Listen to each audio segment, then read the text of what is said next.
Dahlia Alcantara. Isang pamilyar na tinig ang umalingaw-ngaw sa kanyang isipan, hindi mo na kailangan magtago, Dahlia. Nahanap na kita. Napakuyom si Dahlia sa kanyang palad, mahigpit na nakahawak sa kanyang cellphone habang nakatitig sa screen. Doon, nagbabanta ang isang larawan na hindi dapat nakita ng kahit sino, isang larawan niya, kinunan ng patago, sa isang lugar na hindi dapat siya naroon. Isang butil ng malamig na pawis ang bumulong sa kanyang sentido, kasabay ng panginginig ng kanyang mga kamay. Paano nangyari ito? Paano niya nagawa ang bagay na iyon? At paano siya natagpuan? Ang tanong na iyon ay bumalik sa kanyang pinakasulok-sulukan ng puso, kung saan naninirahan ang isang malalim na lungkot na matagal nang pinipilit niyang ibaon. Si Dahlia Alcantara ay mayroong lahat ng pinapangarap ng isang babae. Isang malaking mansyon sa isang eksklusibong subdibisyon, mga damit na gawa ng sikat na designer, at isang asawang matagumpay sa negosyo. Ngunit habang tinititigan niya ang kanyang sarili sa salamin sa silid tulugan na tila napakalaki para sa isang tao lang, ang tanging nakikita niya ay ang anino ng isang babaeng nag-iisa. Ang kanyang kasal kay Armand, Manny de Guzman ay tila isang magandang figura sa isang art gallery, pinapalakpakan ng lahat, ngunit malamig at walang buhay kapag nilapitan. 5 taon na silang kasal, at ang init na minsang bumalot sa kanilang pag-ibigan ay napalitan na ng isang nakabibinging katahimikan. Ibinaba niya ang cellphone at dahan-dahang lumakad patungo sa bintana, iginilid ang kurtina at tiningnan ang malawak na hardin. Kay Armand, ang mansyong ito ay simbolo ng kanilang tagumpay. Para kay Dahlia, ito ay isang kulungan na gawa sa ginto, kung saan ang tanging kasama niya ay ang kanyang sariling mga saloobin. Si Armand, ang kanyang asawa, ay isang workaholic. Mahal niya ang kanyang asawa, alam niya iyon. Mahal din siya ni Armand, sigurado siya doon. Ngunit ang pagmamahal na iyon ay tila naging isang obligasyon, isang pangako na nakalimutang isabuhay. Laging siyang wala sa bahay, nasa mga business trip, sa opisina, o nakikipag-meeting. Hindi na niya maalala kung kailan huling nag-dinner sila ng magkasama nang hindi tungkol sa trabaho ang pinag-uusapan. Hindi na niya matandaan kung kailan huling niyakap siya ni Armand ng mahigpit, nang hindi niya hinihingi. Isang ring ang pumutol sa kanyang pagmumuni-muni. Cellphone niya ang tumutunog. Nakita niya ang pangalan ni Armand sa screen. Sumagot siya. Hello, Manny, malamig niyang bati. Dahlia, kumusta? Tugon ni Armand, ang boses niya ay tila pagod at walang ganang makipag-usap. Tumawag lang ako para sabihin na baka gabihin ako ng uwi. May importanteng meeting kami. Napapikit si Dahlia. Ganun ba? May dinner na ba kayo dyan? Pilit niyang pinahaba ang usapan, kahit kaunti lang. May takeout na. Hindi mo na kailangan mag-abalang magluto, sagot ni Armand, na para bang ginagawa niya lang ang kanyang obligasyon. Ikaw, okay ka lang ba dyan? Okay lang ako, tugon niya, ang kanyang tinig ay tila bulong na nawawala sa malaking silid. Sige, mag-ingat ka. CJ. Bye. At pagkatapos, isang click na nagpapahiwatig ng pagtatapos ng tawag. Hindi man lang isang ni I love you o kahit miss you. Ito ang kanilang buhay, isang serye ng mga formal na pag-uusap, mga pangako na hindi natutupad, at isang lumalalim na agwat na nagpapalayo sa kanila. Ilang linggo matapos ang tawag na iyon, nagkaroon ng grand launching ng isang malaking proyekto ng kumpanya ni Armand. Bilang asawa ng CEO, obligado si Dahlia na umattend. Doon niya nakita si Ferdinand Ferdy Ramirez, ang bagong CEO ng isang kalabang kumpanya na nakipag-partner sa proyekto. Kilala si Ferdy sa kanyang napakayamang background, matalim na isip, at di maikakailang karisma. Ngunit mayroong isang bagay sa kanya na malalim, mapanganib, at nakakaakit. Nang gabing iyon, habang abala si Armand sa pakikipag-usap sa mga investor, nakita ni Ferdy si Dahlia na nakatayo mag-isa sa sulok, may hawak na champagne glass.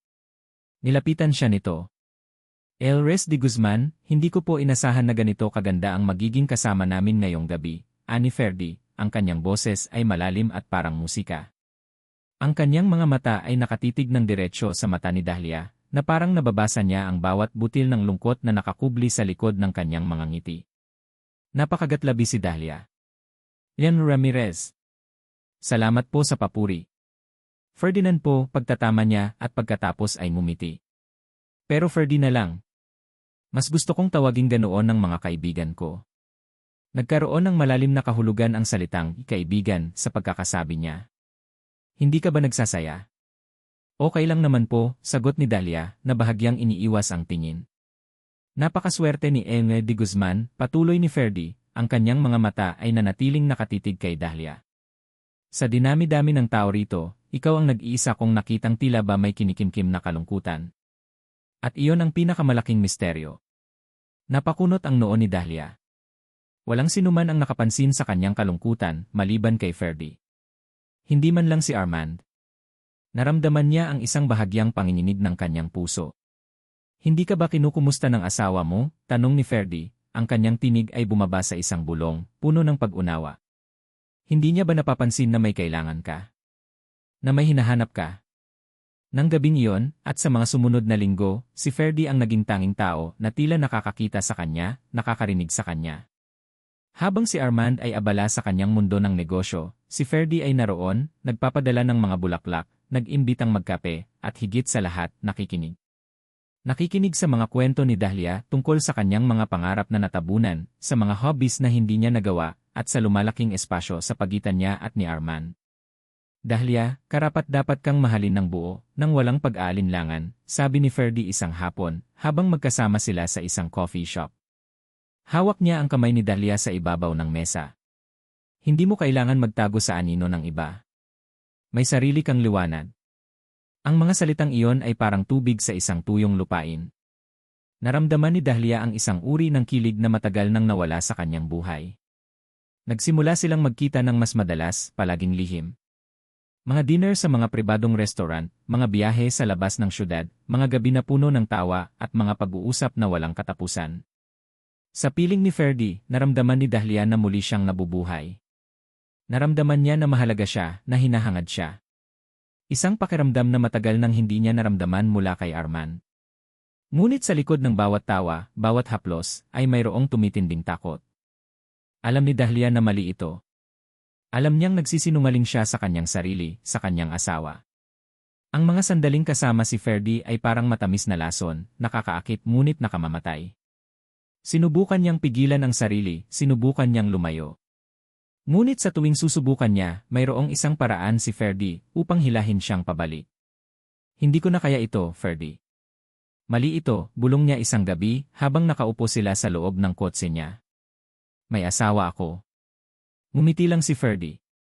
Alam ko. At iyon ang mas nagpapaganda sa lahat. Bakit ka pa magtatago, Dahlia? Hindi ba't mas maganda kung nahanap na kita? Isang malalim na kaba ang naramdaman ni Dahlia ng gabing iyon.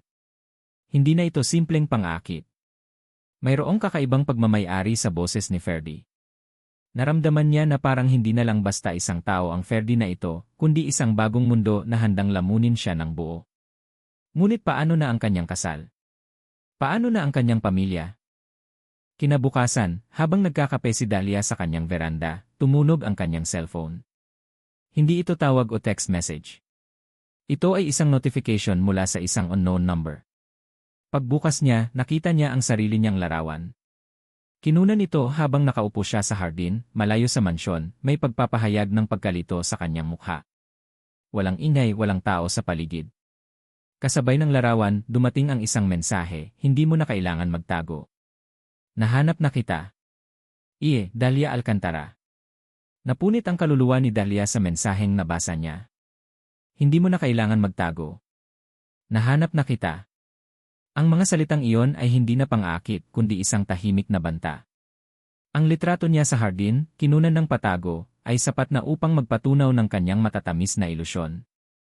Naramdaman niya ang isang matalim na kirot sa kanyang dibdib, hindi ito pag-ibig, hindi ito pagnanasa. Ito ay isang bitad. Mabilis niyang hinahanap ang contact number ni Ferdy sa kanyang cellphone, determinado na putulin ang lahat. Nang makita niya ito, pinindot niya ang i-block contact, nang walang pag-aalinlangan. Sana'y ganito lang kadali ang lahat. Ngunit bago pa man niya mailapag ang telepono, nagring na naman ito. Isang unknown number. Alam niya na ito si Ferdy. Hindi niya sinagot. Sunod-sunod na ring. Nagpatuloy siya sa pagbaliwala. Maya-maya, isang text message ang dumating mula sa parehong unknown number. Hindi mo ako matatakasan, Dahlia. Alam ko kung nasaan ka. Kasunod nito, isang litrato ng gate ng kanilang mansyon, kinunan mula sa labas. Nanginginig ang kanyang mga kamay. Alam niyang hindi ito biro. Nagpasya siyang sagutin ang isang tawag.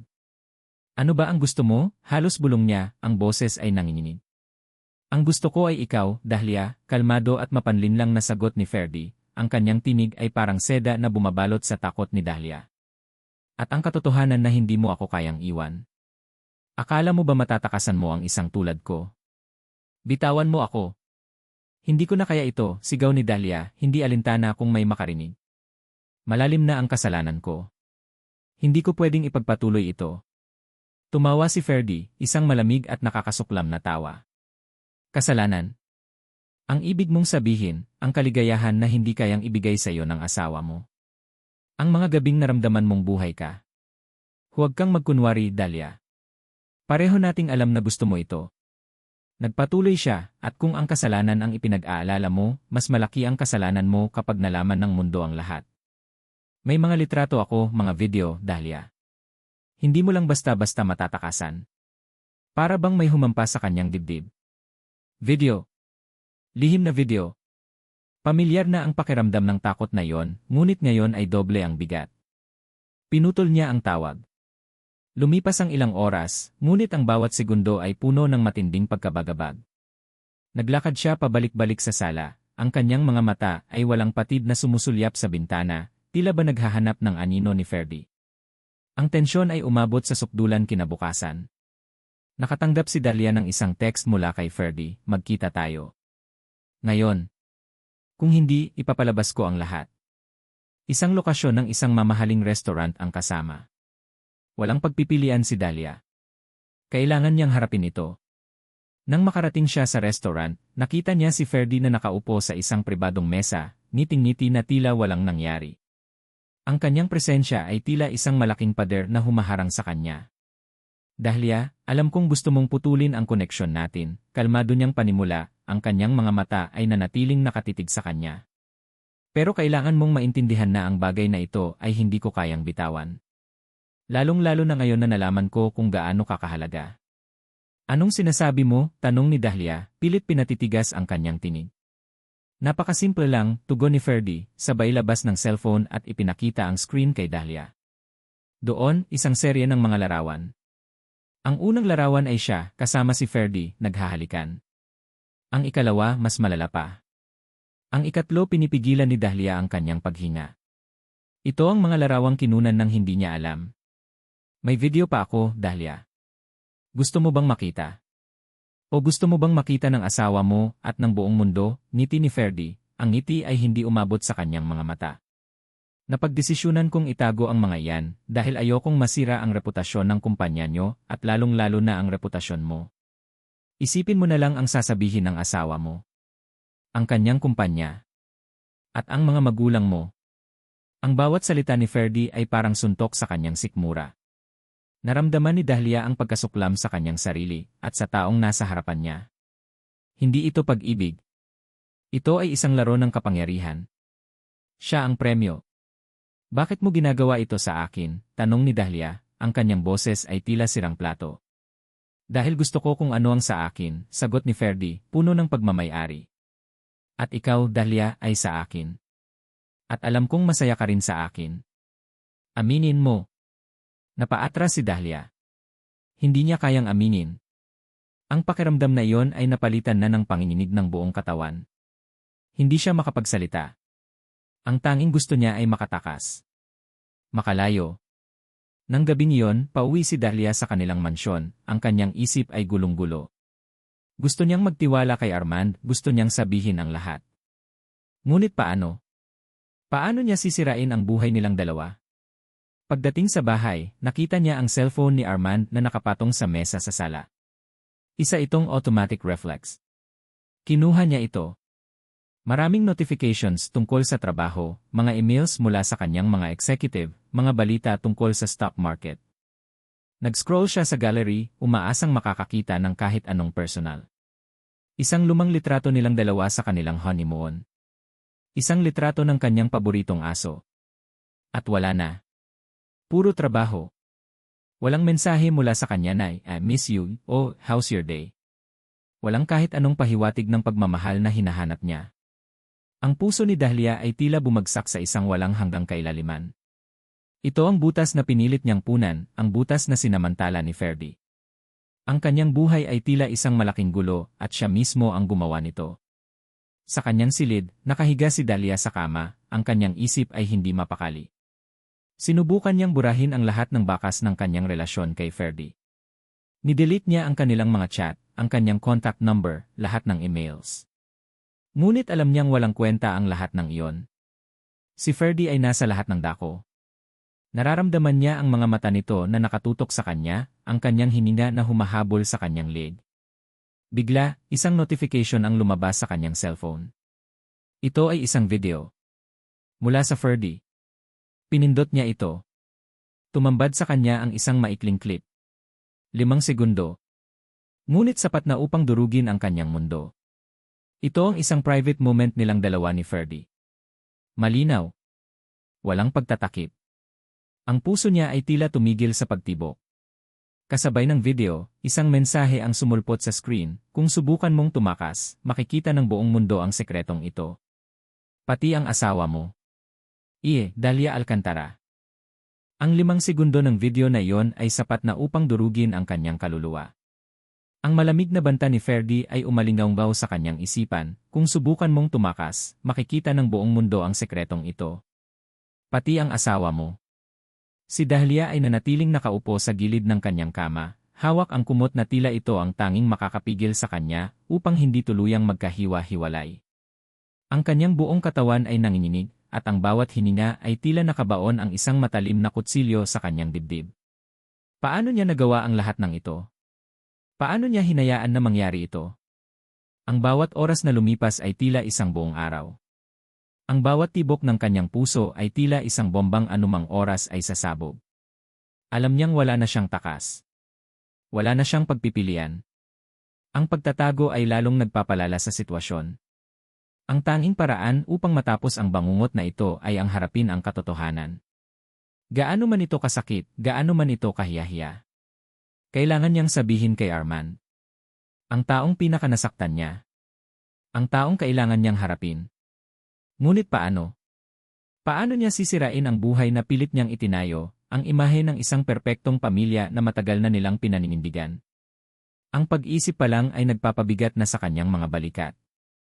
Ngunit mas mabuti nang sirain niya mismo ang lahat, kaysa hayaan itong gawin ni Ferdy sa mas brutal at pampublikong paraan. Kailangan niyang maging matapang. Kailangan niyang maging tapat kahit ngayon lang. Kahit huli na.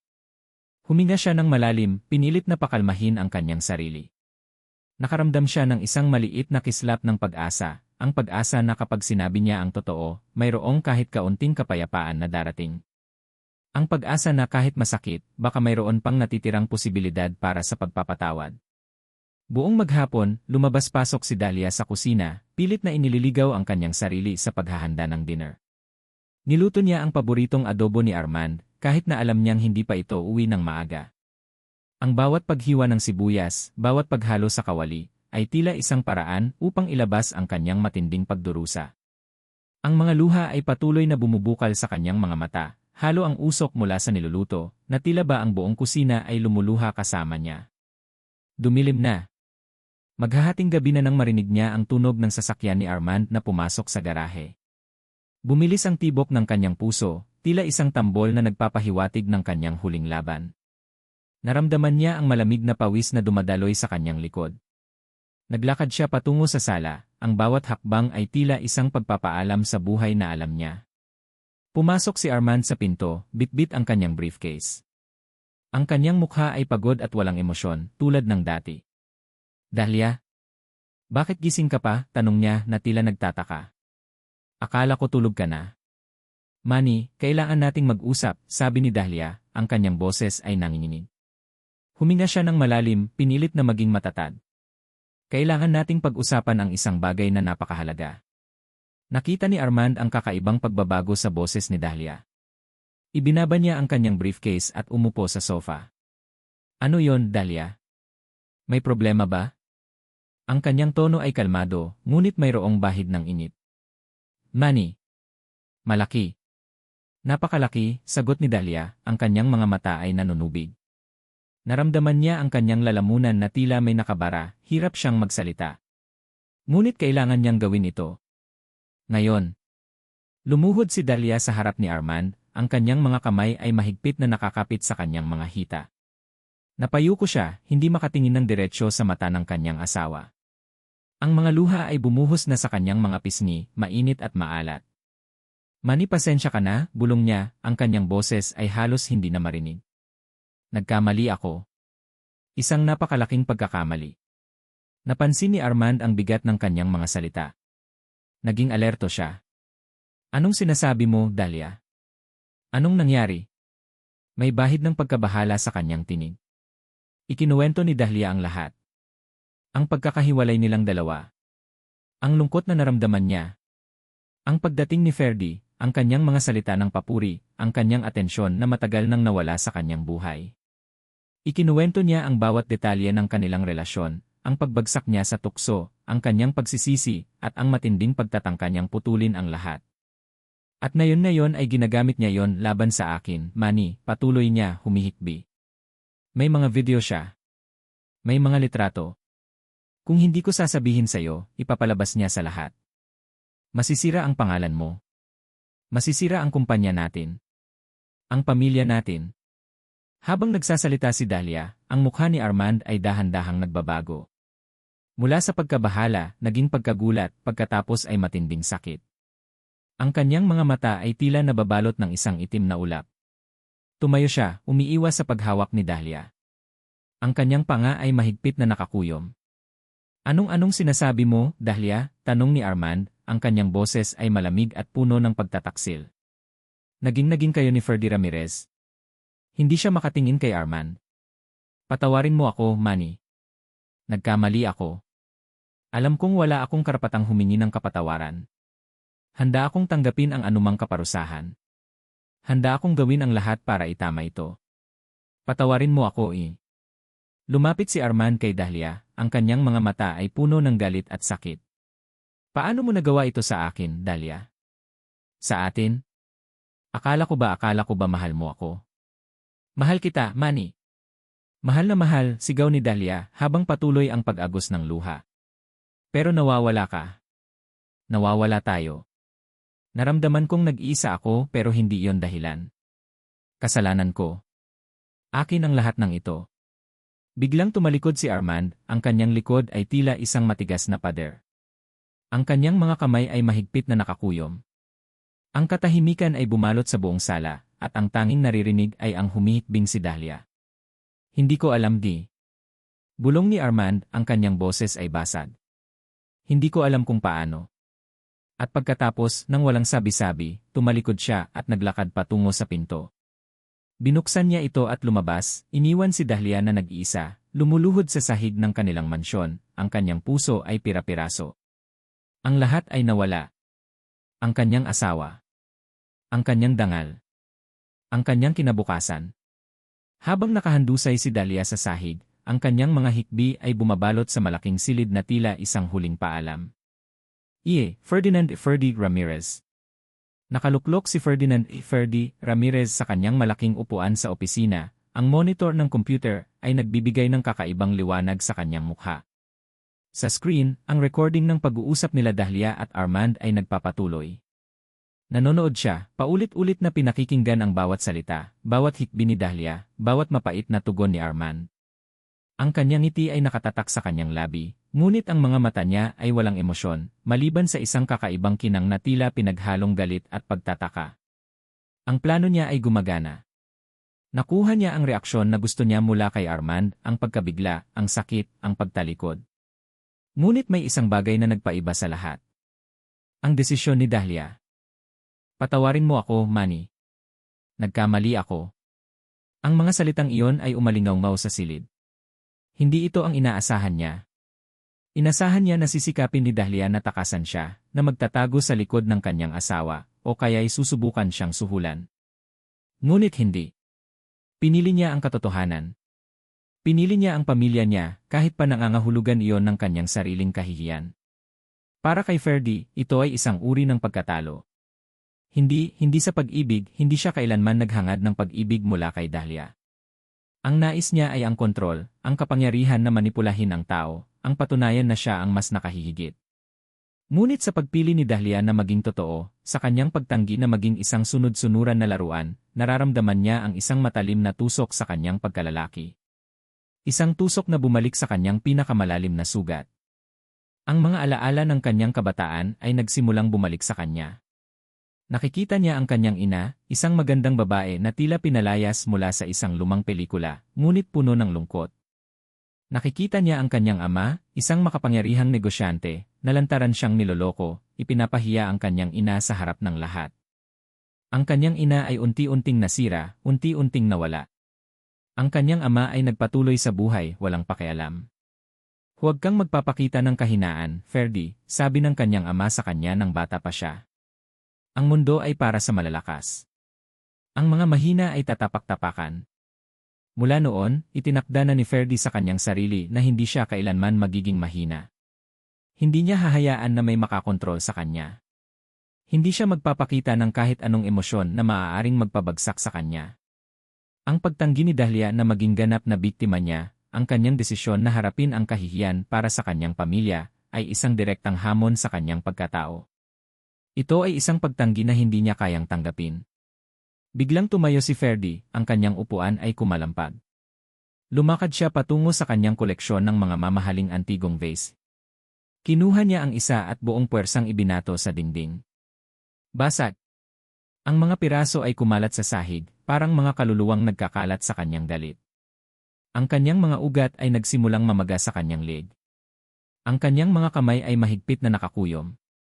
Hindi ko matatanggap ito, Dahlia, sigaw niya, ang kanyang boses ay nanginginig sa galit. Hindi mo ako pwedeng talikuran. Hindi ka pwedeng maging masaya nang wala ako. Sa kanyang utak, nagsimulang magproseso ang isang mas masama, mas marahas na plano. Ito ay hindi na lang tungkol sa pagmamayari. Ito ay tungkol sa paghihiganti. Gusto niyang maramdaman ni Dahlia ang sakit na nararamdaman niya.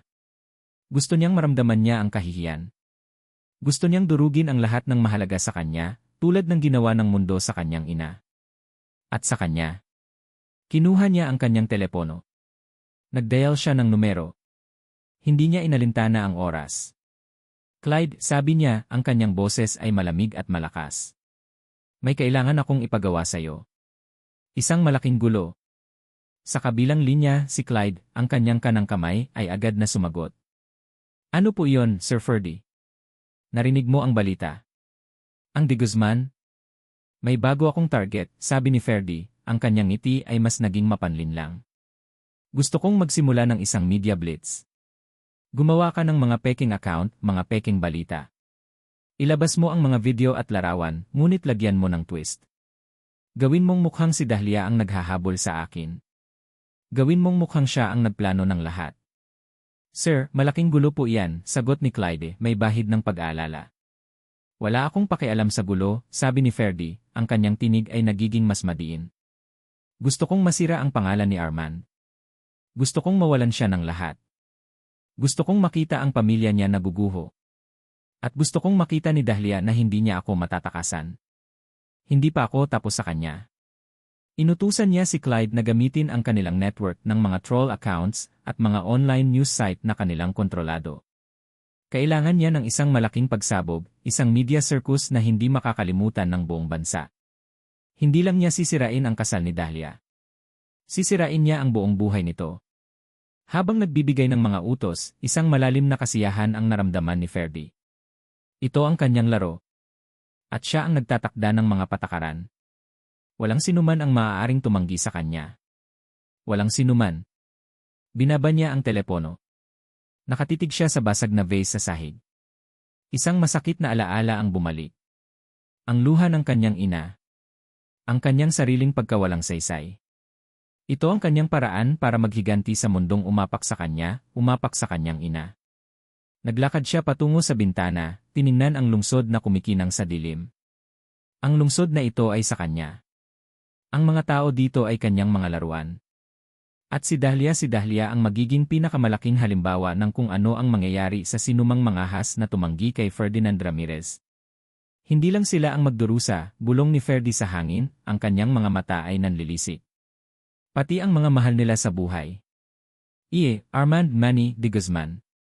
Ang mga salita ni Dahlia ay umalingaw pa rin sa kanyang tenga, tila isang sumpa. Naging kami ni Ferdy Ramirez. Paulit-ulit. May mga video siya. Paulit-ulit. Umalis si Armand sa mansyon ng gabing iyon, nagmamaneho ng walang patutunguhan, ang kanyang isip ay gulong-gulo. Hindi niya pinansin ang kanyang pagmamaneho, ang tanging alam niya ay kailangan niyang lumayo sa sakit, sa pagtataksil na biglang sumabog sa kanyang mukha. Hindi niya matanggap. Si Dahlia? Ang kanyang Dahlia? Ang babaeng pinakasalan niya, ang babaeng ipinagmamalaki niya. Paano?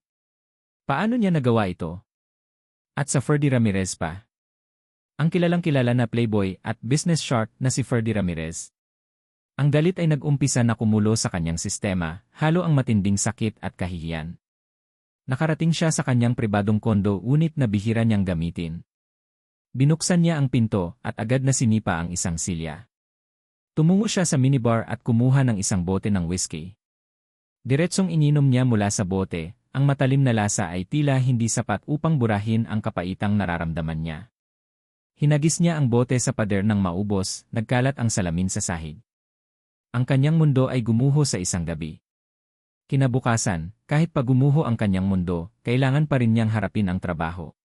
Si Armand de Guzman ay isang pangalan sa mundo ng negosyo at hindi siya pwedeng magpakita ng kahinaan.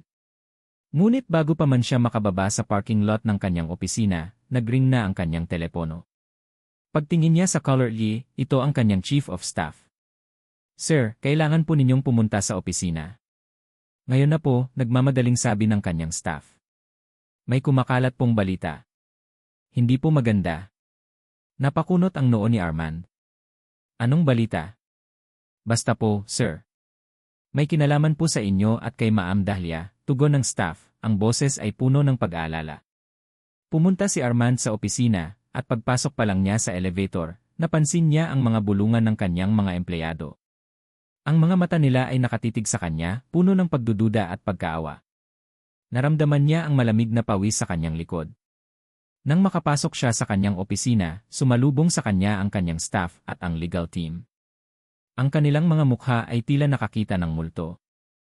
Sir, tignan niyo po ito, sabi ng kanyang legal counsel, sabay bigay sa kanya ng tablet. Ang nakita niya sa screen ay parang kidlat na tumama sa kanya. Isang artikulo sa isang popular na online news outlet, may headline na nagtatapos sa niyakap ng kahihiyan ang pamilya de Guzman, biktima ng pagtataksil ng asawa. Kasama nito ang mga nakakagulat na litrato at video snippets. Mga larawan ni Dahlia at Ferdy sa iba't ibang lugar. Ang pinakamalala ay ang isang maikling video clip na tila galing sa security camera na nagpapakita kay Dahlia na sumasakay sa kotse ni Ferdy at may bahagyang yakap sa pagitan nila. Ang lahat ay strategically edited upang gawing mas kasuklam-suklam ang lahat. Sir, kumakalat na po ito sa social media. Trending na po ang pangalan nyo, pati na rin ang kumpanya, paliwanag ng staff. May mga nagko-comment na po tungkol sa integrity ng kumpanya natin. Naramdaman ni Armand ang pag-init ng kanyang mga mata. Hindi ito basta balita lang. Ito ay isang atake. Isang malaking sampal sa kanyang mukha. At sa kanyang pamilya. Hindi lang sinira ni Dahlia ang kanilang kasal, sinira niya rin ang kanyang reputasyon, ang pinaghirapan niya sa loob ng maraming taon. Sino ang nasa likod nito? Tanong niya, ang kanyang tinig ay malamig, puno ng galit na hindi pa niya naramdaman kailanman. May mga pahiwatig po na galing ito sa kampo ni Eng Ramirez, sir, sabi ng legal counsel. Masyado pong organized ang pagkakakalat. May mga troll farms na gumagana ng sabay-sabay. Biglang tumayo si Armand. Ang kanyang galit ay umabot sa sukdulan. Kaya pala nagtago sa akin si Dahlia. May plano pala ang gagong iyon. Hindi niya mapigilang balikan ang gabing iyon. Ang mga luha ni Dahlia. Ang kanyang pagsisisi. Nagsimula siyang mag-alinlangan. Kasinungalingan ba ang lahat? Ginagamit lang ba siya ni Dahlia para takasan si Ferdy? O para protektahan ang kanyang sarili? Kailangan niyang magpatawag ng emergency meeting sa board. Ang kanyang career ay nakataya. Ang kanyang kumpanya. Pumasok siya sa boardroom, ang lahat ng mata ay nakatingin sa kanya. Ang mga board members na dati puno ng respeto, ngayon ay may pagdududa sa kanilang mga mata. Yang de Guzman, panimula ng isang matandang miyembro ng board. Narinig na namin ang kumakalat na balita. Kailangan mong bigyan kami ng paliwanag. Ang reputasyon ng kumpanya ay nakasalalay dito. Pinilit ni Armand na maging kalmado kahit pa kumukulo ang kanyang dugo. Ipinaliwanag niya na ito ay isang personal na bagay, isang kasinungalingan, isang black propaganda laban sa kanya. Ngunit alam niya na ang kanyang mga salita ay tila hindi sapat upang kumbinsihin ang mga tao. Naramdaman niya na unti-unti siyang nawawalan ng kontrol. Ang kanyang mundo ay gumuho na. Pagkatapos ng meeting, dumiretso si Armand pauwi. Nakita niya si Dahlia na nakaupo sa sala, namumutla at tila humihingal. Ang kanyang mga mata ay namamaga sa kakaiyak. Sa halip na awa, galit ang naramdaman ni Armand. Tignan mo ang ginawa mo, sigaw niya, sabay bato ng kanyang telepono sa harap ni Dahlia. Tignan mo ang mga balita. Sirang-sira na tayo. Ang pamilya natin. Ang kumpanya ko. Napayuko si Dahlia, ang kanyang mga kamay ay nanginginig. Patawarin mo ako, Manny. Hindi ko alam na gagawin niya ito. Hindi mo alam, tawa ni Armand, isang mapait na tawa. Niloko ka niya. O mas malala pa, ginamit ka niya para sirain ako. Ano pa ba ang sinabi niya sa'yo? Lahat ba ng luha mo ay kasinungalingan? Hindi makasagot si Dahlia. Ang kanyang mukha ay puno ng matinding pagkabigla at guilt. Alam niya na siya ang may kasalanan. Siya ang dahilan ng lahat ng ito. Narinig ang doorbell. Ang katiwala ng kanilang bahay ang nagbukas. May dala itong isang kahon. Sir, para po sa inyo. Kinuha ni Armand ang kahon. Wala itong pangalan ng nagpadala. Binuksan niya. Sa loob, nakita niya ang isang lumang litrato ni Ferdy, kasama ang isang babaeng hindi niya kilala. Maganda ang babae, ngunit may bakas ng matinding kalungkutan sa kanyang mga mata. Sa ilalim ng litrato, isang maliit na papel na may sulat kamay. Hindi lang ikaw ang biktima. Marami pa. Kasama nito ang isang address. Ang galit ni Armand ay unti-unting napalitan ng pagtataka. Sino ang nagpadala nito? At bakit? Armand Manny de Guzman. Ang litrato at ang sulat sa loob ng kahon ay umukit sa isip ni Armand, parang isang malaking katanungan na nangangailangan ng sagot. Hindi lang ikaw ang biktima. Marami pa. Ang mga salitang iyon ay nagpaigting sa kanyang hinala. Sino ang nagpadala nito? At ano ang koneksyon ng babae sa litrato kay Ferdy? Ang galit niya kay Dahlia ay tila nabawasan ng bagong misteryo, napalitan ng pagnanais na alamin ang katotohanan. Tiningnan niya ang address. Isa itong lumang bahay sa isang tahimik na lugar sa Maynila, malayo sa mga modernong gusali at maingay na syudad. Desidido siyang puntahan ang lugar na iyon. Kailangan niyang malaman kung sino ang babaeng iyon at kung ano ang kinalaman niya kay Ferdy. Hindi niya kayang manatili lang at hayaang tapakan ni Ferdy ang pangalan niya at ng kanyang pamilya. Kinabukasan, maaga pa lang ay umalis na si Armand sa bahay. Hindi niya sinabi kay Dahlia ang tungkol sa kahon. Ang tiwala niya rito ay basag pa rin. Pagdating niya sa address, nakita niya ang isang bahay na tila lumana at napabayaan, ngunit may bakas pa rin ng dating ganda. Hindi siya nag-aksaya ng oras at kumatok. Isang matandang babae ang nagbukas ng pinto, ang kanyang mukha ay puno ng lungkot at pagod. Sino po sila? Tanong niya, ang kanyang boses ay mahina. Magandang umaga po. Ako po si Armand de Guzman. May hinahanap po akong isang babae sa litratong ito, sabi ni Armand, sabay abot ng litrato ni Ferdy at ng babae. Tiningnan ng matandang babae ang litrato, at biglang nagbago ang ekspresyon ng kanyang mukha. Puno ito ng lungkot at galit. Siya si Elara yan, sabi niya, halos pabulong. Ang anak ko. Napakunot ang noo ni Armand. Anak niyo po. Kilala niyo po ba si Ferdinand Ramirez? Ang pangalan na iyan, sumbat ng matanda, nanginginig ang kanyang mga kamay. Siya ang sumira sa buhay ng anak ko. Siya ang nagtulak sa kanya sa bingit ng kamatayan. Siya si Satanas. Ikinuwento ng matandang babae ang kwento ng kanyang anak na si Elara. Si Elara ay dating napakagaling na graphic designer, matalino, at may pangarap sa buhay. Naging assistant siya ni Ferdy Ramirez. Ngunit habang tumatagal, nadiskubre ni Elara ang mga madilim na sekreto ni Ferdy, ang kanyang mga iligal na transaksyon, ang kanyang pagmamanipula sa mga tao, lalo na sa mga babae. Nang subukang ilantad ni Elara si Ferdy, ginamit ni Ferdy ang kanyang kapangyarihan at koneksyon upang sirain ang reputasyon ni Elara. Binantaan niya ito, nagkalat ng peking balita, at ginamit ang kanyang impluensya upang mawalan ng trabaho si Elara. Ang pamilya nila ay nawalan ng lahat dahil kay Ferdy. Si Elara ay nagkaroon ng matinding depresyon at nawala sa sirkulasyon. Hindi na po namin siya nakikita. Nawala siya, sir, sabi ng matanda, lumuluha. Pero alam kong buhay siya. Nararamdaman ko. Ang kwento ng matanda ay nagpatibay sa paniniwala ni Arman. Si Ferdy Ramirez ay hindi lang basta isang manloloko. Siya ay isang halimaw. Ang kanyang galit ay lalong lumalim, hindi lang dahil sa nangyari kay Dahlia, kundi dahil sa lahat ng sinira ni Ferdy.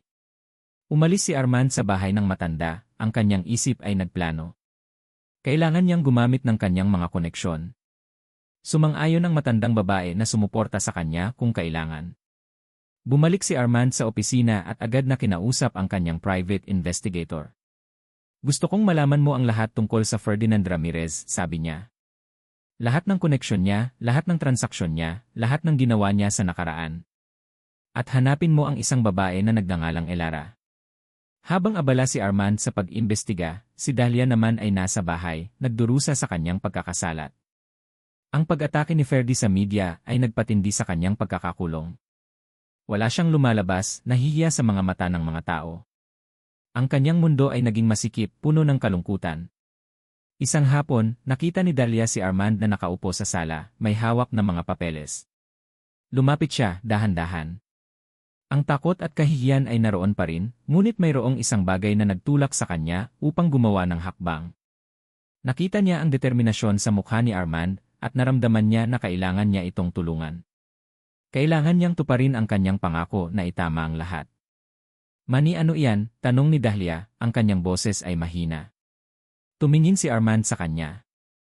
Ang kanyang mga mata ay puno pa rin ng sakit, ngunit walang galit. Iniimbestigahan ko si Ferdy, sagot niya. May iba pa siyang nabiktima. Hindi lang ikaw. Napakagatlabi si Dahlia. Gusto kong tumulong, Mani, sabi niya. Alam kong wala akong karapatang humingi ng kahit ano, pero gusto kong itama ang kasalanan ko. Alam ko ang ilang bagay tungkol kay Ferdy na baka makatulong. Hindi sumagot agad si Arman. Tinitigan niya si Dahlia, sinusuri ang kanyang mga mata. Nakita niya ang pagod, ang pagsisisi, at ang tapat na pagnanais na tumulong. Sa kabila ng lahat ng sakit, isang maliit na bahagi ng kanyang puso ang tila nagsimulang lumambot. Kailangan niya ng tulong. At si Dahlia, sa ngayon, ay ang tanging taong may direktang kaalaman tungkol kay Ferdy. Ano ang nalalaman mo? Tanong ni Armand, ang kanyang tono ay hindi pa rin mainit, ngunit may bahid ng pagtanggap. Ikinuwento ni Dahlia ang lahat ng kanyang nalalaman tungkol kay Ferdy, ang kanyang mga kakaibang gawi, ang kanyang mga pinag-uusapan, ang mga sikreto na binibitawan niya nang hindi niya namamalayan. Ang bawat impormasyon ay mahalaga, bawat piraso ng puzzle ay nakakatulong upang buuin ang larawan ng kung sino talaga si Ferdy Ramirez. Ang pag-uusap na ito ay hindi tungkol sa kanilang relasyon, kundi tungkol sa pag-iisang layunin, ang pabagsakin si Ferdy. Sa kauna-unahang pagkakataon, mula nang magsimula ang bangungot na ito, naramdaman ni Dahlia na mayroon silang koneksyon. Naramdaman ni Armand ang muling pagbabalik ng kaunting lakas. Hindi siya mag-isa sa laban na ito. Bagaman wasak pa rin ang kanyang puso, mayroon siyang isang layunin. Habang nag-uusap sila, tumunog ang telepono ni Armand. Isang unknown number. Sa una, inakala niyang si Ferdy. Ngunit mayroong isang kakaibang pakiramdam. Sinagot niya. Si Elara po ito, mahinang sabi ng boses sa kabilang linya, tila nag-aalangan. Narinig ko po ang nangyari sa inyo. May alam po akong makakatulong sa inyo para pabagsakin si Ferdy. Magkita tayo. Dahlia Alcantara. Ang pangalan. Elara. Narinig ni Dahlia ang pangalan na yon sa usapan nila ni Arman. Ang anak ng matandang babae na nakilala ni Arman. Ang biktima rin ni Ferdy. Ang hindi inaasahang tawag na yon ay nagdala ng bagong pag-asa sa kanyang puso. Ito ang kakampi na kailangan nila, ang susi para makatakas sa bangungot na ito. Sa kauna-unahang pagkakataon, mula nang magsimula ang lahat, naramdaman ni Dahlia na hindi na siya nag-iisa sa laban na ito. Hindi na nagpatumpik-tumpik pa si Arman. Agad niyang inayos ang isang meeting sa isang cave na malayo sa mata ng publiko, isang lugar na sinisiguro niyang ligtas at pribado. Si Dahlia ang nag-insist na sumama. Pakiramdam niya, responsibilidad niyang harapin ang lahat, at siya rin ang direktang nakaranas ng pagmamanipula ni Ferdy. Pagdating nila sa cave, nakita nila si Elara na nakaupo sa sulok, mukhang payat at mukhang pagod, ngunit may matinding determinasyon sa kanyang mga mata. Sa unang tingin, tila isang anino lang siya ng kanyang dating sarili. Ngunit nang magsimula siyang magsalita, ang kanyang tinig ay malakas at puno ng galit na matagal ng kinimkim. Ako po si Elara, panimula niya, ang kanyang tingin ay nakatutok kay Dahlia. Alam ko po ang pinagdadaanan niyo, Ma'am Dahlia. Naranasan ko po iyan sa kamay ni Ferdy Ramirez. Biglang bumalik ang mga alaala. Ang mga pananakot. Ang pagguho ng kanyang reputasyon. Naramdaman ni Dahlia ang matinding empatya para kay Elara. Salamat sa pagpunta mo, Elara, sabi ni Dahlia, ang kanyang boses ay nanginginig. Patawarin mo ako kung naging sanhi rin ito ng sakit sa'yo. Umiling si Elara. Hindi po kayo ang may kasalanan, Ma'am. Si Ferdy po. Ang gusto ko lang ay makamit ang hustisya. Nagsimula si Elara sa kanyang kwento. Detalye sa detalye, ikinuwento niya kung paano siya ginamit ni Ferdy, paano niya nadiskubre ang mga iligal na transaksyon nito sa kanyang dating trabaho bilang executive assistant, at kung paano siya tuluyang sinira ni Ferdy nang subukan niyang ilantad ang katotohanan. Ang bawat salita ni Elara ay nagpapabigat sa loob ni Dahlia. Si Ferdy ay hindi lang isang manloloko. Siya ay isang kriminal. Alam ko po ang bawat galaw ni Ferdy, sabi ni Elara, at pagkatapos ay inilabas niya ang kanyang laptop at isang USB drive. Pinaghandaan ko na po ito.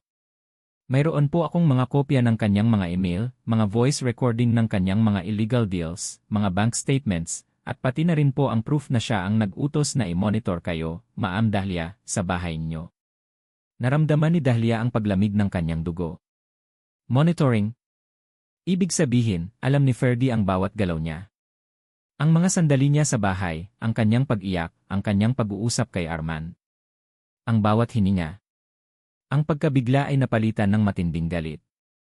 Si Ferdy ay hindi lang naglalaro, siya ay nang-ispya at nagmamanipula sa pinaka-personal na espasyo ng kanyang buhay.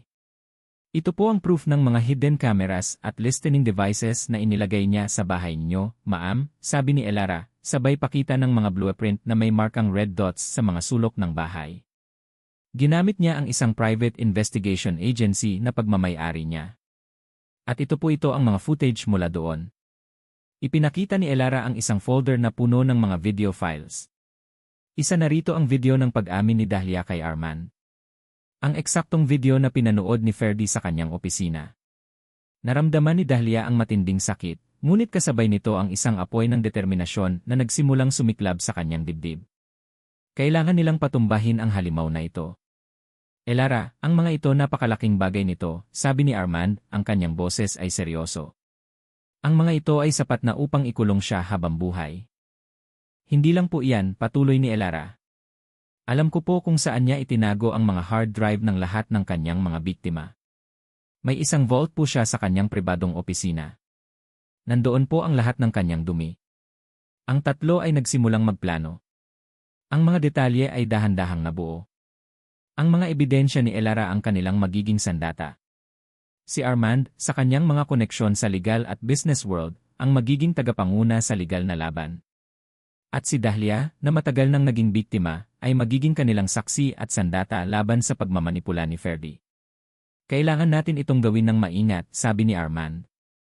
Masyadong makapangyarihan si Ferdy. Hindi natin pwedeng basta-basta siyang kalabanin. Handa na po akong gawin ang lahat, sir, tugon ni Elara, puno ng determinasyon. Huwag lang siyang makatakas. Naramdaman ni Dahlia ang pag-asa, ngunit kasama rin nito ang isang uri ng galit na hindi pa niya naramdaman kailanman. Ngayon, hindi lang para sa sarili niya. Para ito kay Elara at sa lahat ng biktima ni Ferdy. At para sa kanyang pamilya. Pag-alis nila sa cave, naramdaman ni Dahlia na tila may malaking pasanin na nabunot mula sa kanyang balikat. May pag-asa. May laban. At mayroon na siyang kasama.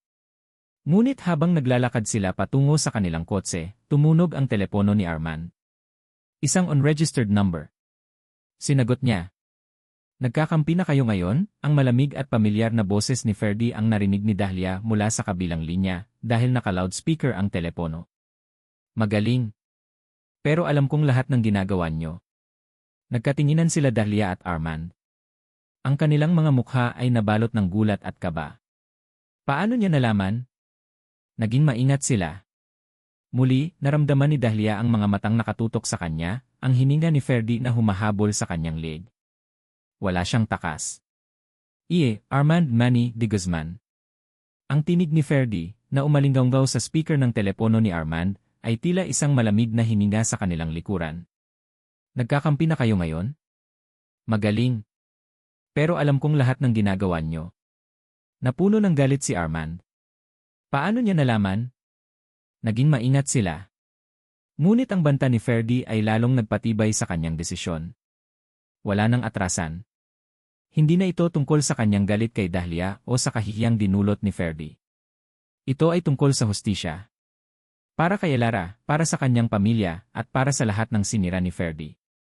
Ilang araw ang lumipas. Bawat oras ay tila isang taon. Naging abala sila Armand, Dahlia, at Elara sa paghahanda para sa kanilang huling laban. Ang kanilang plano ay matapang, ngunit delikado. Napagkasunduan nila na ang pinakamainam na paraan upang ilantad si Ferdy ay sa pamamagitan ng isang press conference na gaganapin sa araw ng board meeting ng kumpanya ni Ferdy, isang kaganapan na dadaluhan ng matataas na opisyal, investors, at media. Ito ang magiging pinakamalaking entablado para sa kanilang paghaharap. Kailangan nating maging handa sa anumang gagawin niya, sabi ni Armand sa dalawa habang nagsasanay sila sa kanilang paglalahad sa isang pribadong silid. Hindi siya basta susuko. Kilala ko si Ferdy. Gagamitin niya ang lahat ng kanyang koneksyon upang baliktarin ang sitwasyon. Sir, ako na po ang bahala sa technical side, sabi ni Elara, kalmado at masigasig.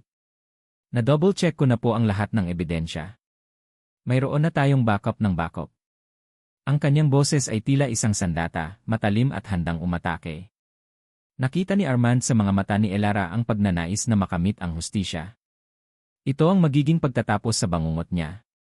Si Dahlia naman ay tahimik na nakikinig. Nanginginig pa rin siya sa takot, ngunit ang kanyang mga mata ay puno ng determinasyon. Alam niya na darating ang oras na kailangan niyang magsalita. Kailangan niyang harapin ang kanyang mga takot, ang kanyang kahihiyan, upang maging malaya. Dahlia, tawag ni Armand, handa ka na bang humarap sa kanila? Sa media? Sa lahat? Napapikit si Dahlia. Huminga siya ng malalim. Handa na ako, Manny. Kailangan kong gawin ito. Hindi lang para sa atin, kundi para sa lahat ng niloko niya.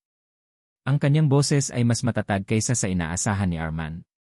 Nakita niya ang isang bagong Dahlia na lumalabas mula sa abo ng kanyang nakaraan. Dumating ang araw. Ang hangin ay mabigat sa tensyon. Puno ng mamamahayag ang hotel ballroom kung saan gaganapin ang board meeting at ang nakatakdang press conference.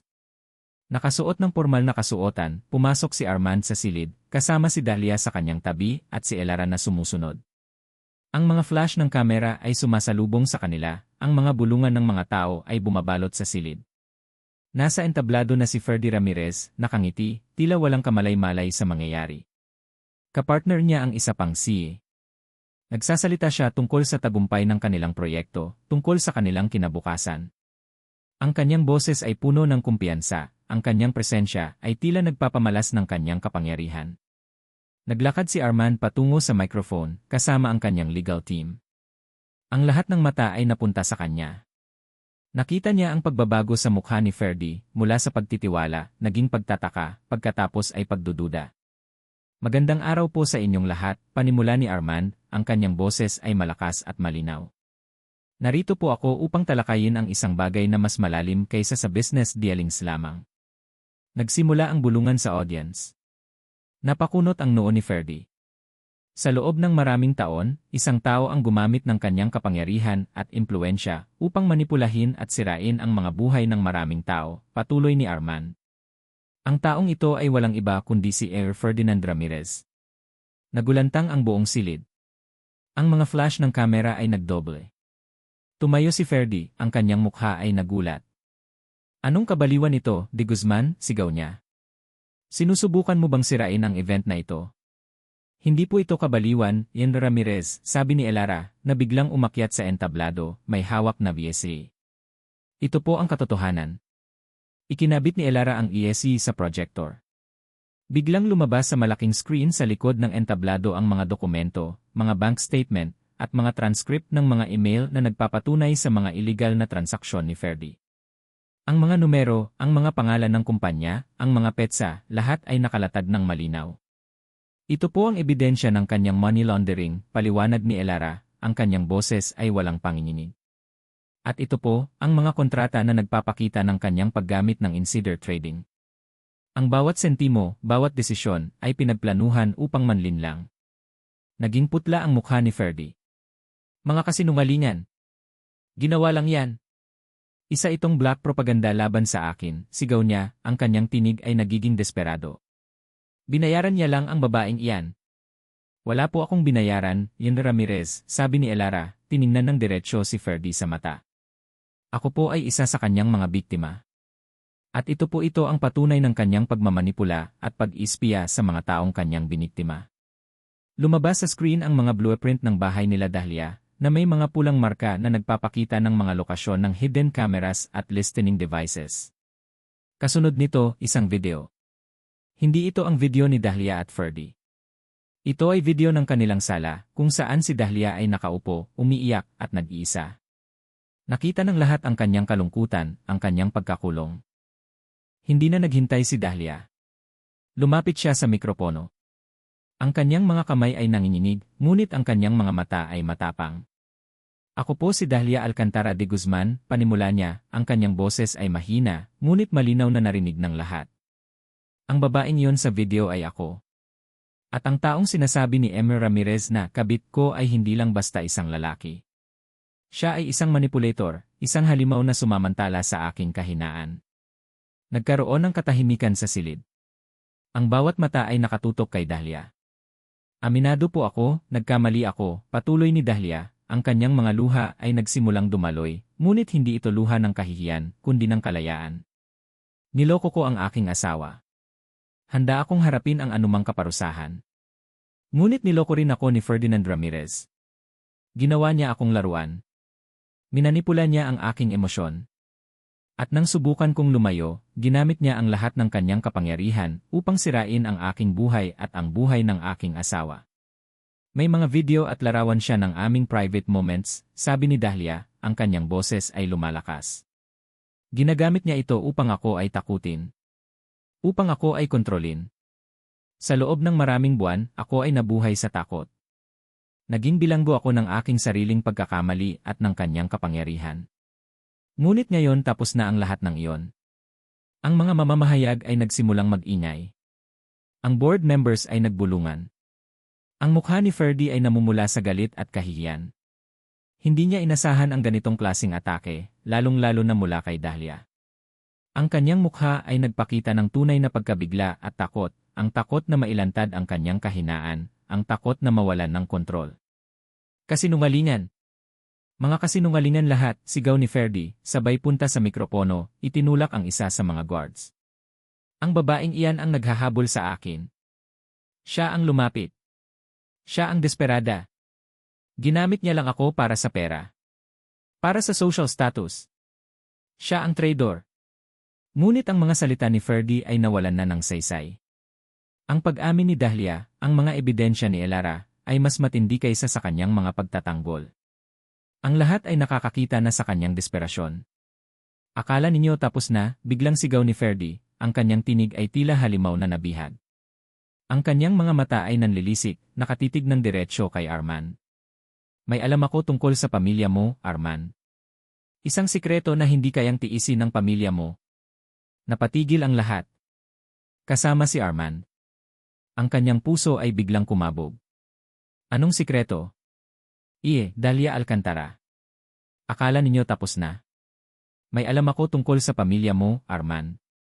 Isang sikreto na hindi kayang tiisin ng pamilya mo. Ang mga salita ni Ferdy ay umalinggaw sa buong ballroom, isang huling putok ng desperasyon. Ramdam ni Dahlia ang bigat ng bawat salita, tila isang semento na bumabagsak sa kanyang dibdib. Nakita niya ang pagbabago sa mukha ni Arman. Ang kanyang panga, na mahigpit na nakakuyom sa galit kanina, ay biglang bumagsak. Ang kanyang mga mata, na puno ng tapang at determinasyon, ay napalitan ng matinding gulat at takot. Ang kanyang buong katawan ay tila nanigas. Nagkaroon ng bulungan sa mga mamamahayag, nagtataka kung ano ang sikretong ito na kayang magpatumba sa isang respetadong pangalan tulad ng De Guzman. Sa isang iglap, ang atensyon ay lumipat mula sa pagbagsak ni Ferdy patungo sa isang bagong, hindi inaasahang krisis. Lumapit si Dahlia kay Armand, inabot ang kanyang nanginginig na kamay. Ngunit nanatili siyang nakatitig kay Ferdy, na ngayon nakangisi ng mapanlinlang, tila nagtatamasa sa kanyang huling baraha. Ferdy, ano ang sinasabi mo? Tanong ni Armand, ang kanyang boses ay nanginginig, hindi na sa galit kundi sa matinding pagkabigla. Tumawa si Ferdy, isang tawa na puno ng kasamaan. Ang pamilya de Guzman mga santo, di ba? Pero ang papa mo, Armand, paano kung sabihin kong may malaking utang siyang itinago noon? Isang kaso ng maling transaksyon, isang pagnanakaw sa pension funds ng kanyang mga empleyado na itinago sa loob ng mga taon. Ginawa niyang tupa ang mga tao, Armand. At alam kong hindi lang ako ang may alam niyan. Mayroon akong mga kopya ng lahat ng ebidensya. Para namang may tumama sa likod ni Armand. Ang kanyang ama? Ang kanyang ama na laging ipinagmamalaki niya, ang haligi ng kanilang pamilya, ang simbolo ng integridad. Ang ideya na may ganoong kadilim na sikreto ang kanyang ama ay tila isang suntok sa sikmura.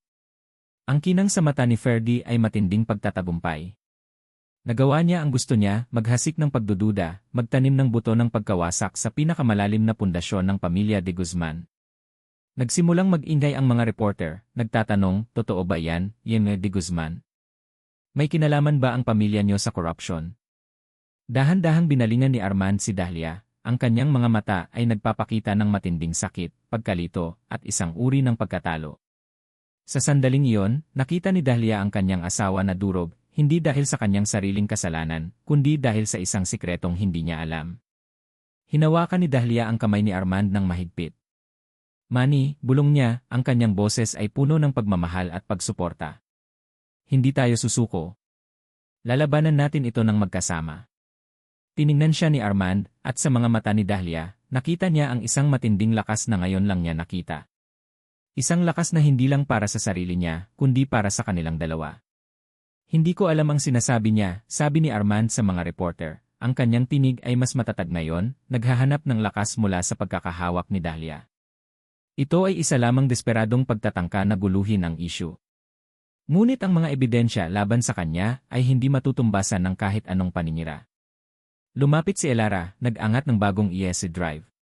May kopya po ako ng mga dokumento na nagpapatunay na itong si Emmy Ramirez ang gumamit ng kanyang mga koneksyon upang magkalat ng malisyosong balita laban kay Emrys de Guzman at sa kumpanya ni Emmy de Guzman, sabi ni Elara, sabay saksak sa isa pang laptop na nakakonekta sa screen. Lumabas ang mga screenshots ng mga peking accounts, ang mga utos ni Ferdy sa kanyang mga troll farm, ang mga transaksyon sa mga media outlet. Ang mga ginamit niyang taktika ay kitang-kita. Ang mukha ni Ferdy ay nagbago mula sa pagtatagumpay patungo sa matinding galit at desperasyon. Hindi niya inasahan ang kahandaan ni Elara. Ang kanyang plano na sirain ang pamilya de Guzman ay nabigo. Ang huling barahan niya ay nabaliktad. Hindi. Mga kasinungalingan iyan. Niluto lang nila yan, sigaw ni Ferdy, sabay tangka na sunggaban ang laptop ni Elara. Ngunit mabilis siyang pinigilan ng mga security guards. Ang kanyang mukha ay namumula, ang kanyang mga mata ay nanlilisik. Wala na ang kanyang dating karisma, ang kanyang cool na demeanor. Ang nakikita ng lahat ay isang lalaking desperado, isang halimaw na nakakulong. Bitawan niyo ako. Hindi niyo ako pwedeng gawin ito. Hindi niyo alam kung sino ako, sigaw ni Ferdy habang kinakaladkad siya palabas ng ballroom. Ang kanyang sigaw ay lumalakas, puno ng kapaitan at kahihiyan. Ang mga flash ng kamera ay patuloy na nagliliwanag, kinukunan ang bawat sandali ng kanyang pagbagsak. Si Ferdinand Ramirez, ang dating makapangyarihang ay ngayon ay isang kalunos-lunos na nilalang, ang kanyang pagkatao ay gumuho sa harap ng libo-libong mata. Naramdaman ni Dahlia ang isang uri ng paglaya. Tapos na. Ang bangungot ay natapos na. Ang bigat sa kanyang balikat ay unti-unting nawala. Nagbalik ang tingin niya kay Armand. Ang kanyang mukha ay may bakas pa rin ng sakit at pagkabigla mula sa revelasyon ni Ferdy, ngunit mayroon ding matinding relief. Ang kanilang mga mata ay nagtagpo, at sa sandaling iyon, tila naramdaman nila ang paghinga ng isa't isa. Hindi sila nagsalita.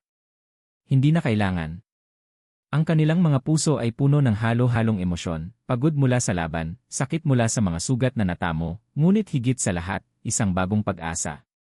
Ang kanilang pagkakakapit-bisig sa gitna ng kaguluhan, ang kanilang pagtatanggol sa isa't isa sa harap ng publiko, ay tila isang tahimik na pangako na lalaban sila para sa isa't isa, gaano man kahirap ang kanilang haharapin. Tumahimik na ang ballroom. Ang mga mamamahayag ay abala na sa pagsusulat ng kanilang mga balita. Lumapit ang legal team ni Armand, pinag-uusapan ang mga susunod na hakbang. Ngunit para kina Dahlia at Armand, tila tumigil ang mundo. Tiningnan ni Dahlia si Armand, ang kanyang mga mata ay puno ng pagsisisi at isang matinding pag-asam. Nagkamali siya ng sobra. Ngunit ngayon, sa gitna ng lahat ng ito, nakita niya ang posibilidad na muling itayo ang lahat. Inabot ni Armand ang kanyang kamay at dahan-dahang hinawakan ang kamay ni Dahlia. Ang kanyang hawak ay mahigpit, ngunit ang kanyang mukha ay may bahid pa rin ng kalungkutan mula sa pagbagsak ng kanyang ama. Hindi pa tapos ang laban para sa kanilang pamilya, ngunit ngayon magkasama na sila. Nagkatinginan silang muli. Mayroong isang hindi masambit na tanong sa pagitan nila. Ang tanong kung paano nila bubuuin ang mga basag na piraso ng kanilang buhay, ng kanilang pagmamahalan. Ang sikreto ng ama ni Armand ay kailangan pa ring harapin. Ang tiwala nila sa isa't isa ay kailangan pa ring pagalingin. Kaya pa ba? Dahlia Alcantara Ampersand Armand Manny de Guzman. 5 buwan na ang lumipas mula nang gumuho ang mundo ni Ferdinand Ramirez sa harap ng libo-libong mata. Ang mga headline ay unti-unting lumamig at ang kanyang pangalan ay dahan-dahang nawawala sa mga balita, napalitan ng mga kasong kriminal at mga demanda mula sa mga taong kanyang sinira. Ngunit para kina Dahlia at Armand, ang pagbagsak ni Ferdy ay simula pa lamang ng kanilang tunay na laban, ang laban para sa paghilom. Dahlia Alcantara. Nakatitig si Dahlia sa kanyang sarili sa salamin. Hindi na ito ang babaeng puno ng takot at pagdurusa. Mas payat siya, at may mga bagong linya sa kanyang mukha na gawa ng mga gabing walang tulog. Ngunit mayroon ding bagong kinang sa kanyang mga mata, isang kinang na hindi galing sa pampaganda, kundi sa isang pag-unawa. Ngayon, nakikita niya ang isang babaeng nakaligtas, isang babaeng nagpapagaling, at isang babaeng, sa wakas, ay natututong magmahal muli sa kanyang sarili. Sa loob ng mga buwan na lumipas, dumaan sila ni Armand sa isang matinding proseso. Pagkatapos ng press conference, hindi sila agad nagkapatawaran. Ang mga sugat ay napakalalim pa. Ang pagtataksil ni Dahlia. Ang kawalan ng pansin ni Armand. At ang sikreto ng kanyang ama na ibinunyag ni Ferdy, ang sikreto na nagdulot ng malaking pagkabigla sa pamilya de Guzman. Ang pamilya ni Armand ay nagulat at nagalit. Kinausap niya ang kanyang ina at ang buong katotohanan ay unti-unting lumabas. Isang lumang kaso ng financial anomaly na matagal nang itinago, isang desisyon na ginawa ng kanyang ama upang protektahan ang pamilya. Ito ay isang matinding pagsubok sa pagmamahal at tiwala ni Armand sa kanyang ama. Sa loob ng unang 2 linggo pagkatapos ng press conference, ang mansyon ay napuno ng katahimikan at distansya. Ang pag-uusap nila ni Armand ay pawang kinakailangan lang. Ngunit isang araw, niyaya siya ni Armand sa isang marriage counseling session. Ito ang kanilang unang hakbang. Mahirap, bulong ni Dahlia sa kanyang sarili habang inaalala ang mga session. Napakasakit. Sa loob ng session, napilitan silang ilabas ang lahat ng kirot, galit, at pagkabigo. Ikinuwento ni Dahlia ang kanyang lungkot, ang kanyang pakiramdam na pinababayaan, ang kanyang kahinaan na nagtulak sa kanya kay Ferdy. Paulit-ulit siyang humingi ng tawad. Armand Manny de Guzman. Mahirap para kay Armand na pakinggan ang mga salita ni Dahlia. Ang bawat salita ay parang isang matalim na kutsilyo na dumudurog sa kanyang puso. Ang galit sa pagtataksil ay naroon pa rin.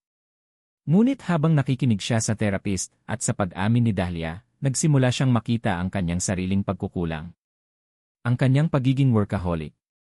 Ang kanyang pagpapabaya sa emosyonal na pangangailangan ni Dahlia. Ang kanyang paniniwala na ang pagbibigay ng material na bagay ay sapat na. Naalala niya ang kanyang sariling nakaraan. Ang pagtataksil ng kanyang kaibigan sa isang business deal. Kung paano siya naging mapanuri at maingat, ngunit naging malamig din sa pagpapahayag ng emosyon. Ang pangyayaring iyon ay nagturo sa kanya na maging matatag, ngunit naging dahilan din ng kanyang pagkakawalay sa emosyonal na koneksyon.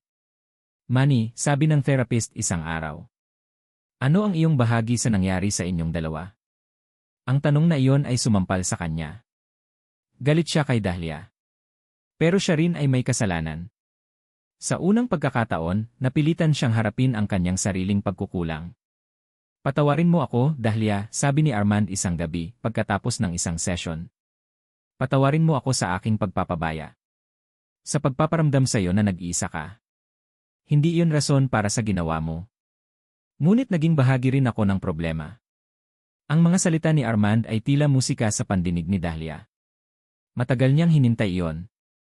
Ngayon, sa wakas, naramdaman niya ang isang bahagi ng kanyang puso na naghilom. Dahlia Alcantara. Mula noon, nagkaroon ng malaking pagbabago. Hindi naging madali. Mayroon pa ring mga araw na bumabalik ang sakit, ang pagdududa. Ngunit sa bawat pagdaan ng linggo, mas nagiging bukas sila sa isa't isa. Nag-uusap sila. Tungkol sa trabaho, pero higit sa lahat, tungkol sa kanilang mga nararamdaman, sa kanilang mga pangarap. Si Armand ay nagsimulang magbago. Humingi siya ng leave sa trabaho, gumugol ng mas maraming oras sa bahay. Nag-dinner silang magkasama, lumalabas ng hindi tungkol sa negosyo. Niyayakap niya si Dahlia ng mahigpit, hindi dahil sa obligasyon, kundi dahil sa tunay na pagmamahal. Nakita ni Dahlia ang kanyang asawa na nagiging mas malambot, mas bukas, mas present. Ang kanyang mahal na Manny ay bumabalik.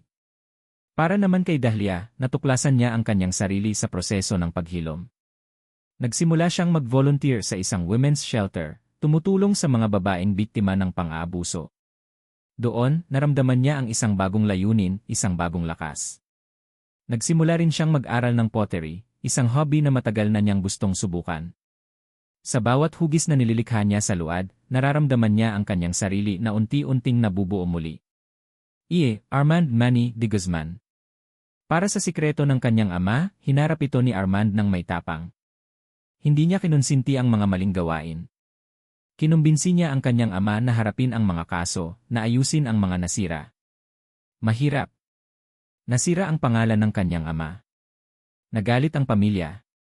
Ngunit sa huli, pinili ni Armand ang katotohanan at integridad. Nagpakita siya ng tunay na pagiging leader, hindi lang sa negosyo, kundi pati na rin sa moralidad. Si Ferdy Ramirez naman, ayon sa huling balita, ay nakakulong, nahaharap sa maraming kaso. Ang kanyang imperyo ay gumuho, ang kanyang pangalan ay naging kasing kahulugan ng kahihiyan. Ang kanyang pagbagsak ay isang paalala na ang kapangyarihan ay hindi habang buhay, at ang pagmamay-ari ay hindi kailanman magbibigay ng tunay na kaligayahan. Siya ay nag-iisa sa kulungan ng kanyang sariling kasakiman at galit. Dahlia Alcantara & Armand Manny de Guzman. Isang hapon, habang papalubog ang araw, naglalakad sila Dahlia at Armand sa dalampasigan, magkahawak kamay. Ang hangin ay malambing, ang tunog ng alon ay nagbibigay ng kapayapaan. Manny, bulong ni Dahlia, akala ko, hindi na tayo makakapunta rito ulit. Niyakap siya ni Armand ng mahigpit. Dahlia, marami tayong pagkakamali. Pero mas pinili nating lumaban. Mas pinili nating magpatawad. At mas pinili nating itama ang ating mga pagkukulang.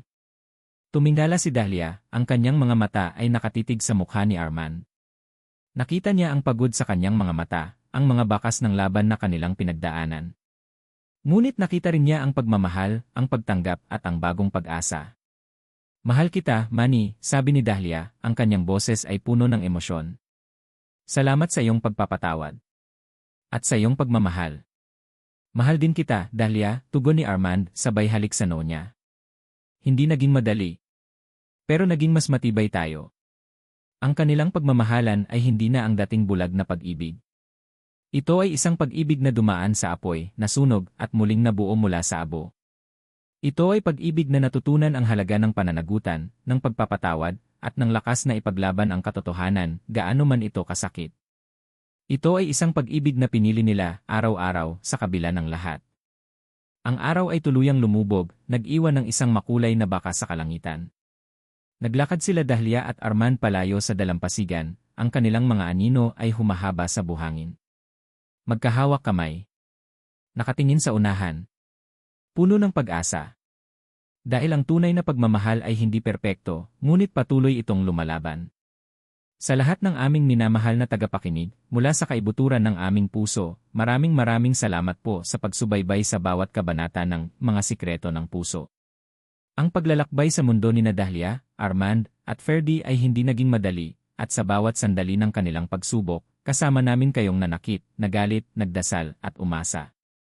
Bilang isang manunulat, ang bawat salitang inukit namin ay nagmula sa hangarin na magbigay ng kwentong mag-iwan ng marka, isang kwentong magpapaalala sa tunay na halaga ng mga bagay sa buhay. Sana po ay naramdaman nyo ang bigat at ganda ng pagpapatawad. Ang lakas na bumangon mula sa pagkakamali, gaano man ito kalalim. At ang katotohanan na ang tunay na pagmamahal ay hindi naghahanap ng perpekto, kundi ng pag-unawa, pagtanggap, at ang lakas na ipaglaban ang katotohanan.